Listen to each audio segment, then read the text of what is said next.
pessoal, hoje eu quero falar para vocês sobre superação. Superação significa quando você está determinado a mudar, decidido a fazer um câmbio, tomou uma atitude em direção a uma mudança. Isso é uma ação. Olha, as pesquisas da neurociência revelam que os maiores traumas que um ser humano pode passar na vida são a perda de um filho, de esposo ou esposa, de pais, a perda de finanças que vão levar você a perder tudo, a perda da saúde, a traição, o divórcio são também traumas difíceis de superar. Você pode ter passado por um aborto e não ter se perdoado. Eu passei por todos esses traumas. Eu perdi meu pai em 2006. 5 meses depois, um acidente trágico de carro levou a vida de meu esposo. O carro pegou fogo, nunca mais vi meu marido. Não consegui fazer um enterro, não tinha corpo, sumiu nas chamas. Perdi nos meses seguintes todos os meus investimentos que estavam alocados nos imóveis, né? Foi a bolha imobiliária dos Estados Unidos, consumiu toda a poupança e investimentos de uma vida inteira. Perdi minha própria casa. Não tive onde morar. Ainda alguns meses mais tarde, antes de completar 1 ano da morte do meu esposo, eu enfrentei uma das maiores traições que eu poderia imaginar ainda ter que passar.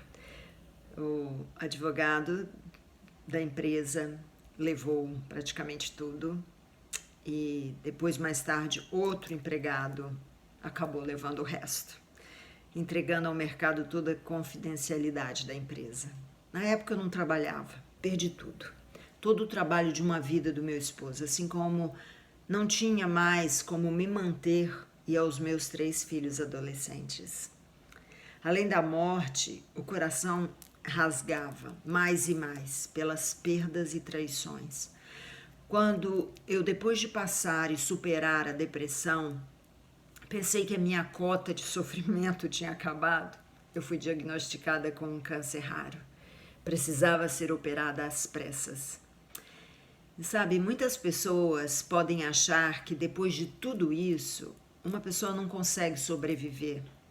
Coisas como essas são expressadas de forma negativa e para muitos como sinal de azar. Eu entendo que a vida é feita de escolhas e eu escolhi acreditar em Deus. Eu acredito que Deus me ama tanto que Ele me deu experiências que são traduzidas em milagres. Eu entendi que se eu me acomodar na luta, na enfermidade, na tristeza, a minha mente vai acostumar a gerar pensamentos negativos. É mais fácil pensar no não do que no sim, já notaram? Em Romanos 12, fala que precisamos renovar a nossa mente para não se conformar com o presente século. Não aceite o que o mundo quer, que engolimos goela abaixo, seja suas ideologias, seja a crise. Não aceite aquilo que você não quer para você. Pensamentos negativos de morte, de derrota, a apatia, as más notícias. Não se conforme com os filhos na droga, por exemplo, com o marido que te trai, com a falta de paz. Não se conforme com o diagnóstico do médico. Renove sua mente. Mesmo os cientistas, médicos e profissionais da área da neurociência dizem que uma mente que não é estimulada, ela fica preguiçosa. Ela não cria, ela não inventa, simplesmente essa mente entra num circuito automático. É a rotina do dia a dia, todo dia a mesma coisa, todos os dias as mesmas lutas. Um exemplo disso é quando você está dirigindo de casa para o trabalho ou vice-versa, e quando você chega no destino, você pensa: uau, como que eu cheguei até aqui? Você já pensou nisso? Você não lembra os sinais que parou, as pessoas que atravessaram na sua frente, nada, porque sua mente está no automático. É um condicionamento que permitimos na nossa mente. As pesquisas revelam também que uma pessoa alcoolizada que dirige pelo mesmo caminho que sempre dirige quando está sóbrio, ela tem 75% de chances de não se acidentar. Sabia disso?